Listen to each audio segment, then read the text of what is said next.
Nggak cuma milenial atau Gen Z yang tahu tentang kecemasan. Faktanya, orang usia lanjut juga terkena gangguan kecemasan. Penasaran? Yuk tonton video ini sampai habis.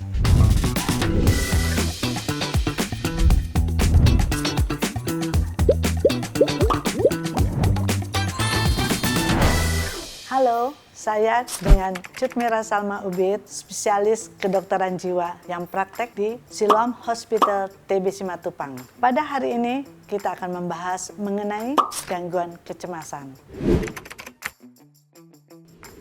Gangguan cemas adalah satu perasaan khawatir dan takut yang berlebihan pada seseorang sehingga menghambat aktivitas sehari-hari pada seseorang atau si penderita. Biasanya dia mengalami satu stres. Dan stres itu tidak diobati ke psikiater, maka kemudian menuju ke gangguan cemas. Dan bila tidak ditangani dengan tepat, maka dia akan cenderung untuk jatuh ke arah depresi. Dan gangguan cemas ini bisa mengenai siapa saja, baik dari anak-anak, orang remaja, dewasa, bahkan usia lanjut pun juga bisa menderita kecemasan.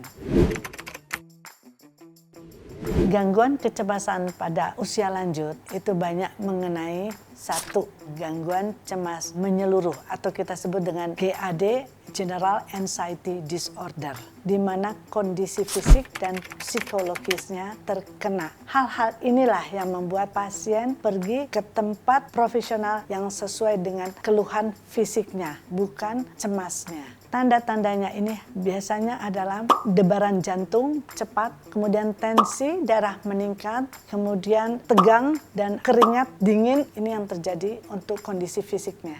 2. Gangguan panik atau yang kita sebut sebagai panic disorder, di mana keluhannya juga mirip, tetapi di sini disertai dengan panik hanya dalam waktu singkat, di mana pasien yang terkena itu adalah sesak nafas dan debar jantung yang begitu cepat. Yang ketiga, gangguan obsesif kompulsif atau yang kita sebut dengan OCD. Terjadi pada pola pikir atau pemikiran seseorang akan sesuatu hal yang tidak jelas, sehingga tindakannya selalu menjaga atau dia melakukan sesuatu hal pemeriksaan yang berulang kali. Misal, dia sudah mengunci pintu ataupun orang lain sudah mengunci, tapi dia merasa nggak nyaman, dia cek. Dan tidak 1-2 kali, itu bisa sampai 10 kali dia mencek pintu. Nah, seperti itulah. 4. Gangguan fobia, yaitu satu gangguan kecemasan yang berlebihan. Misalnya, seseorang yang takut akan ketinggian, takut dengan suasana sepi, suasana ramai, dan binatang-binatang seperti tikus, ular, dan sebagainya. Orang-orang yang dengan fobia, bila melihat sesuatu, dia akan merasakan sesak nafas, kemudian jantung debar-debar, dan keringat dingin. 5. PTSD atau Post Traumatic Stress Disorder. Biasanya terjadi pada seseorang yang pernah mendapatkan satu pengalaman buruk berlanjut sehingga membuat ia mengalami satu kecemasan yang berlebihan. Contohnya, seorang anak di usia muda sekali 3 tahun mendapatkan orang tuanya bercerai. Itu akan melekat pada satu pernikahan dia nanti. Bila ada satu konflik dengan pasangan dan dia akan melihat ada hal-hal yang seperti ini, mengingat kembali pada peristiwa dia kehilangan orang tuanya di dalam proses perpisahan.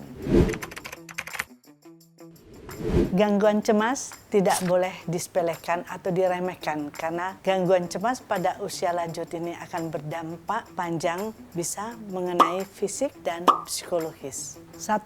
Gangguan syaraf dan jantung. Sehingga kecemasan ini muncul keluhan-keluhan yang mirip terjadi pada jantung dan syaraf. 2. Gangguan tidur atau yang kita sebut dengan insomnia. Seseorang akan mengalami kesulitan tidur pada saat dia mengalami kecemasan begitu kuat. 3. Gangguan kognitif dan motorik. Di sini biasanya di usia lanjut itu dia tidak ingin untuk pergi ke orang profesional karena dia tidak percaya dengan obat. Motorik biasanya berkaitan pada seseorang yang menarik diri, tidak mau melakukan sesuatu aktivitas. Jadi dia sudah sangat nyaman dengan kondisi dia saat ini. Dan ada sesuatu hal yang dia tidak mau lakukan, artinya menolak makan. Ini kita perlu lebih aware karena ini kecenderungan untuk melakukan suicide. tentunya kita harus tahu bagaimana pribadi dari orang tua kita sendiri. Yang menariknya lagi, kita mau mendengar cerita yang mungkin cerita itu sering berulang kali, tetapi kita jangan bosan mendengar cerita itu. Dan yang kedua, kalau kita punya keahlian dengan nyanyi atau musik, itu kita bisa lakukan. Setidaknya mood para usia lanjut ini bisa kembali lebih enak lagi. Yang ketiga adalah membawa jalan-jalan untuk keluar. Misalnya dia suka ke mall atau cukup dengan jalan-jalan mobil, nanti kita membawa dia ke restoran untuk makan apa yang dia suka. Komunikasi paling penting antara orang-orang terdekat dengan usia lanjut ini yang merupakan satu jembatan yang paling penting yang harus kita pahami. Apabila usia lanjut ini menolak untuk melakukan satu aktivitas, maka kita bisa minta bantuan dari tenaga medis untuk bisa menggali apa yang dirasakan usia lanjut ini. Nah, setelah kita tahu apa yang terjadi pada usia lanjut ini, maka kita bisa tambahkan obat untuk usia lanjut ini supaya dia ada gairah untuk melakukan sesuatu dalam aktivitasnya sehari-hari. Para sahabat Siloam, kita perlu tahu gangguan cemas dan stres ini bisa berdampak pada semua orang. Oleh sebab itu, kita perlu tahu tanda-tanda dan akar permasalahannya sehingga tidak berdampak buruk pada usia lanjut. Salam sehat.